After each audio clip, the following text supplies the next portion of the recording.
बहुत बहुत स्वागत है आपका उज्जैन 24 न्यूज में। मैं हूं राजीव। आइए देखते हैं अपने शहर एवं क्षेत्र की अब तक की कुछ खास बड़ी खबरें। उज्जैन मुख्यमंत्री डॉक्टर मोहन यादव और केंद्रीय पर्यावरण, वन एवं जलवायु परिवर्तन मंत्री भूपेंद्र यादव ने रविवार को श्री महाकालेश्वर मंदिर पहुंचकर भगवान महाकाल का पंचामृत पूजन अभिषेक कर देश व प्रदेश के लिए मंगल कामनाएं की।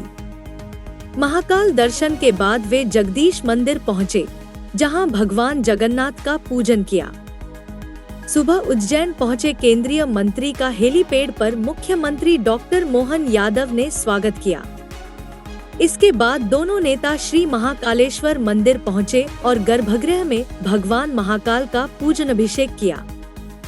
पूजन पुजारी राजेश शर्मा ने संपन्न कराया।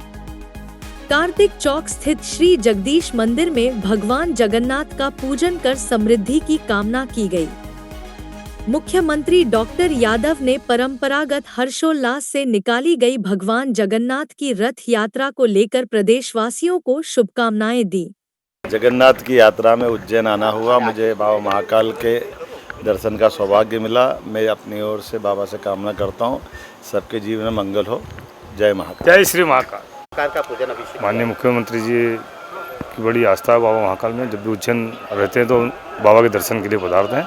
आज उसी क्रम में आया है। बाबा का पंचामृत पूजन किया, षोडशोपचार पूजन किया भगवान का और ध्यान किया उन्होंने। उसके बाद भगवान का आशीर्वाद प्रसाद हम लोगों ने दिया और बड़ा अच्छा लगा। नमस्कार, बहुत बहुत स्वागत है आपका उज्जैन 24 न्यूज में। मैं हूं राजीव। आइए देखते हैं अपने शहर एवं क्षेत्र की अब तक की कुछ खास बड़ी खबरें। महाकाल की नगरी उज्जैन में भगवान जगन्नाथ की रथ यात्रा बड़े ही धूमधाम से निकाली गई। इस्कॉन मंदिर से प्रारंभ हुई इस यात्रा में हजारों भक्तों ने रथ खींचकर सुख समृद्धि की कामना की।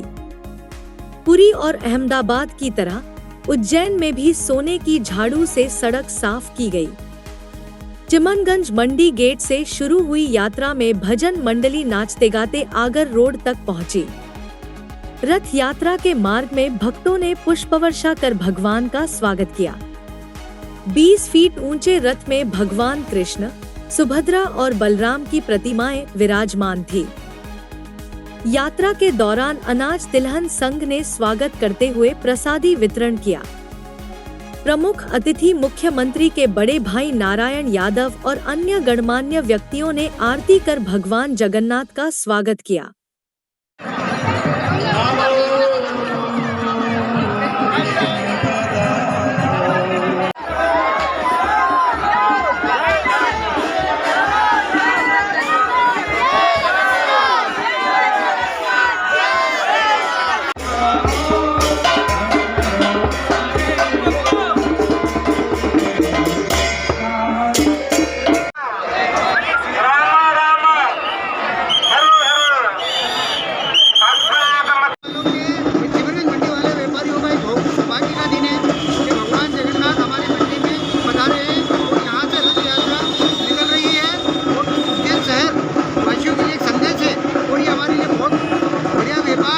यशस्वी मुख्यमंत्री जी माननीय मोहन जी यादव साहब और हमारे लोकप्रिय विधायक अनिल जी कालवाड़ा साहब के मार्गदर्शन में जो हमें जगन्नाथ यात्रा का यहाँ पे उद्घाटन करने का हमें मौका मिला, उसके लिए हम उनके बहुत बहुत आभारी हैं। जिस यात्रा का स्वरूप चेंज है इस बार 3 रथ निकाले जा रहा है। बाकी खूब आनंद आ रहा है, जनता बहुत आनंद ले रही है। आज इस्कॉन द्वारा आयोजित इस भव्य रथ यात्रा में आज की खासियत ये है कि इस वर्ष 3 रथ निकल रहे हैं। सुभद्रा जी का, दाऊ का और जगन्नाथ जी का। तीनों रथों से उज्जैन की जनता बड़ी अभिभूत है। नमस्कार, बहुत बहुत स्वागत है आपका उज्जैन 24 न्यूज में। मैं हूं राजीव। आइए देखते हैं अपने शहर एवं क्षेत्र की अब तक की कुछ खास बड़ी खबरें। महिदपुर शहर में पहली बार भगवान जगन्नाथ की रथ यात्रा का आयोजन किया गया, जिसमें भगवान जगन्नाथ, बलदेव, और बहन सुभद्रा रथ में सवार होकर भक्तों को दर्शन देने निकले। इस ऐतिहासिक रथ यात्रा की शुरुआत जगदीश मंदिर से विधि विधान के साथ पूजा अर्चना कर की गई। रथ यात्रा में 3 अलग अलग रथों पर सवार भगवान जगन्नाथ, बलदेव और सुभद्रा ने नगर के प्रमुख मार्गों से गुजरते हुए भक्तों को दर्शन दिए। समाज सेवी विजय सिंह गौतम ने यात्रा में शामिल होकर इसे महिदपुर की नई परंपरा का हिस्सा बनाने की बात कही। पारंपरिक वेशभूषा में सजी महिलाएं केसरिया साड़ी और पुरुष सफेद कुर्ता पजामा पहनकर झूमते नाचते इस भक्ति यात्रा में शामिल हुए। यात्रा के दौरान पूरे नगर में जगह जगह मंच बनाकर पुष्प वर्षा के साथ स्वागत किया गया और अंत में जगदीश मंदिर में भगवान जगन्नाथ, बलदेव और सुभद्रा की आरती की गई।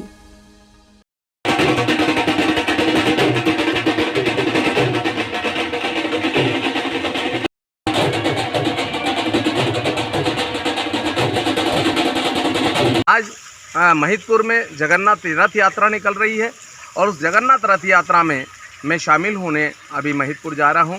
आज जगन्नाथ रथ यात्रा के इस पावन पर्व पर पूरे देशवासियों को मेरी ओर से शुभकामनाएं। जिले को, संभाग को और मध्य प्रदेश को, मेरी महिदपुर कॉन्स्टिट्यूएंसी को भी बहुत बहुत शुभकामनाएं। आज मैं भगवान का रथ खींचूंगा। वहाँ भी भगवान जगन्नाथ की रथ यात्रा में मेरी ओर से 21,000 रुपये का सहयोग प्रदान किया गया है, वो भी महिदपुर में। आज मैं वहाँ जा रहा हूँ। मैं सब लोगों को बहुत शुभकामना देता हूँ।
ब्रांड या प्रोडक्ट को पहुंचाएं लाखों लोगों तक आसानी से, वो भी बिना किसी मेहनत के। पर कैसे, आपके मन में भी ये सवाल होगा ना। एड्स ऑन स्क्रीन, जिसकी एडवांस वीडियो विजिबल स्क्रीन लगी है पूरे उज्जैन शहर में। जहां आपके प्रोडक्ट का एडवर्टाइजमेंट एक बार चल गया तो समझो आपका प्रोडक्ट हर घर तक पहुंच गया। एड्स ऑन स्क्रीन, एड पहुंचे पूरे शहर तक। आज के टाइम में स्क्रीन पर दिखने वाले एडवर्टाइजमेंट लोगों के मन पर ज्यादा छाप छोड़ते हैं।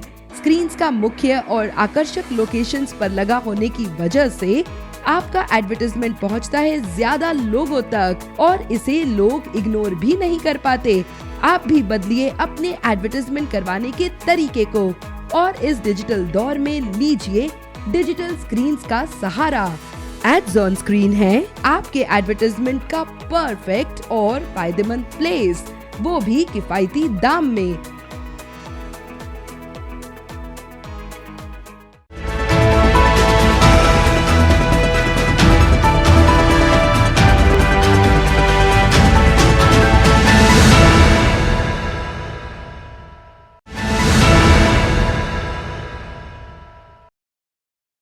नमस्कार, बहुत बहुत स्वागत है आपका उज्जैन 24 न्यूज में। मैं हूं राजीव। आइए देखते हैं अपने शहर एवं क्षेत्र की अब तक की कुछ खास बड़ी खबरें। महिदपुर ग्राम धाबली कम्मा में 6 वर्ष पूर्व लगभग 1 करोड़ की लागत से बने हाई स्कूल भवन में पहुंचने के लिए सड़क की कमी के कारण 5 से 7 गांवों के बच्चों को कठिनाई का सामना करना पड़ रहा था। पंचायत सरपंच प्रतिनिधि गोकुल सिंह परिहार ने समाज सेवी विजय सिंह गौतम से मिलकर इस समस्या का समाधान निकालने का संकल्प लिया। समाज सेवी विजय सिंह गौतम ने तुरंत फैसला करते हुए अपनी ओर से 21,000 रुपए की राशि जन सहयोग में भेंट की। उन्होंने बच्चों को उज्जवल भविष्य के लिए प्रेरित भी किया और घोषणा की कि 80% से अधिक अंक लाने वाले विद्यार्थियों को 5,100 और 11,000 रुपए का पुरस्कार उनकी तरफ से दिया जाएगा। यह सड़क निर्माण कार्य पूरी तरह से जन सहयोग से ही किया जा रहा है, जिसमें किसी भी शासकीय मद का उपयोग नहीं किया गया है। देखिए, ढाबली कम्मा हमारे महिदपुर विधानसभा का एक बहुत आदर्श गांव और आदर्श ग्राम पंचायत है और वहां पर 1 करोड़ रुपए का हाई स्कूल बना हुआ है। 400 मीटर मुख्य मार्ग से उसकी दूरी है। कई लोगों ने अतिक्रमण कर रखे थे, कई लोगों ने रास्ते रोक रखे थे, कई लोगों ने वहां पे मुरम नहीं डालने दिया था, रोड नहीं बनाने दिया था। तो सबसे पहले हमने शासन प्रशासन की मदद लेके एसडीएम साहब का आभार व्यक्त करता हूँ। प्रशासन का पूरे प्रशासन को मैं धन्यवाद देता हूं कि उन्होंने सभी लोगों से मिलकर वो जगह को छुड़वाया। साथ ही साथ उस बनाने के लिए जब हमारे पास फंड नहीं था, ग्राम पंचायत के सरपंच सम्मानीय श्री गोकुल सिंह जी परिहार साहब, उनके पास जब ये फंड नहीं था तो उन्होंने मुझे कहा कि सर ऐसा मामला है, और जब बच्चों और शिक्षा का मामला आता है तो मैं अपने आप को रोक नहीं पाता हूँ। नमस्कार, बहुत बहुत स्वागत है आपका उज्जैन 24 न्यूज में। मैं हूं राजीव। आइए देखते हैं अपने शहर एवं क्षेत्र की अब तक की कुछ खास बड़ी खबरें। उज्जैन नानाखेड़ा बस स्टैंड क्षेत्र में टेम्पो ट्रेवलर्स एवं अन्य कमर्शियल वाहनों के संचालकों की बैठक आयोजित की गई, जिसमें पिछले 14 साल से निष्क्रिय पड़े संगठन में नई समिति का गठन किया गया। सर्वसम्मति से संजय जायसवाल को अध्यक्ष चुना गया। उपाध्यक्ष के रूप में दिनेश गायकवाड़, प्रशांत चंदेरी, आकाश भाई और कोषाध्यक्ष के रूप में शिव भैया व पवन सोलंकी को चुना गया। समिति के अन्य सदस्यों का चयन आगामी बैठक में किया जाएगा। संजय जायसवाल ने बताया कि संगठन के रजिस्ट्रेशन के बाद उज्जैन कलेक्टर को ज्ञापन देकर प्राइवेट व्हीकल वालों के खिलाफ कार्रवाई की मांग की जाएगी और वाहनों की रेट लिस्ट तैयार की जाएगी, ताकि सवारियों के साथ विवाद न हो और उज्जैन का अच्छा संदेश बाहर जाए। संगठन हित में और भी कई निर्णय लिए जाएंगे। मांगों को लेकर नहीं, ये उज्जैन ट्रेवल एसोसिएशन की जो हमारी संस्था प्रथम 14 साल से जो ये थोड़ी संस्था कमजोर थी, आज उसको नवीनीकरण करके हमने जो हमारे जो कमर्शियल टेम्पो ट्रेवलर वाले हैं या और भी जो कमर्शियल व्हीकल वाले हैं, सबको इकट्ठा करके आने वाले समय में हमारे ट्रेवल्स को, हमारा जो अगला लक्ष्य है उसको रजिस्ट्रेशन करा के जो प्राइवेट गाड़ियां जो चल रही है उसको हम कलेक्टर साहब के माध्यम से एक ज्ञापन देंगे और ये तत्काल इस पर प्रभावी रोक लगाए। नमस्कार, बहुत बहुत स्वागत है आपका उज्जैन 24 न्यूज में। मैं हूं राजीव। आइए देखते हैं अपने शहर एवं क्षेत्र की अब तक की कुछ खास बड़ी खबरें। उज्जैन नीलगंगा क्षेत्र में सोमवार सुबह 3 दुकानों में आग लग गई, जिससे टायर, फैब्रिकेशन और डेंटिंग की दुकानों को काफी नुकसान पहुंचा। दमकल कर्मी अंकित राजपूत ने बताया कि आग की सूचना मिलते ही दमकल की 3 गाड़ियों ने मौके पर पहुंचकर आग पर काबू पाया। आग लगने के कारणों का अभी तक पता नहीं चल पाया है और नीलगंगा थाना पुलिस मामले की जांच में जुटी है।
प्रोडक्ट को पहुंचाएं लाखों लोगों तक आसानी से, वो भी बिना किसी मेहनत के। पर कैसे, आपके मन में भी ये सवाल होगा ना। एड्स ऑन स्क्रीन, जिसकी एडवांस वीडियो विजिबल स्क्रीन लगी है पूरे उज्जैन शहर में। जहां आपके प्रोडक्ट का एडवर्टाइजमेंट एक बार चल गया तो समझो आपका प्रोडक्ट हर घर तक पहुंच गया। एड्स ऑन स्क्रीन, एड पहुंचे पूरे शहर तक। आज के टाइम में स्क्रीन्स पर दिखने वाले एडवर्टाइजमेंट लोगों के मन पर ज्यादा छाप छोड़ते हैं। स्क्रीन्स का मुख्य और आकर्षक लोकेशंस पर लगा होने की वजह से आपका एडवर्टाइजमेंट पहुंचता है ज्यादा लोगों तक और इसे लोग इग्नोर भी नहीं कर पाते। आप भी बदलिए अपने एडवर्टाइजमेंट करवाने के तरीके को और इस डिजिटल दौर में लीजिए डिजिटल स्क्रीन्स का सहारा। एड्स ऑन स्क्रीन है आपके एडवर्टाइजमेंट का परफेक्ट और फायदेमंद प्लेस, वो भी किफायती दाम में।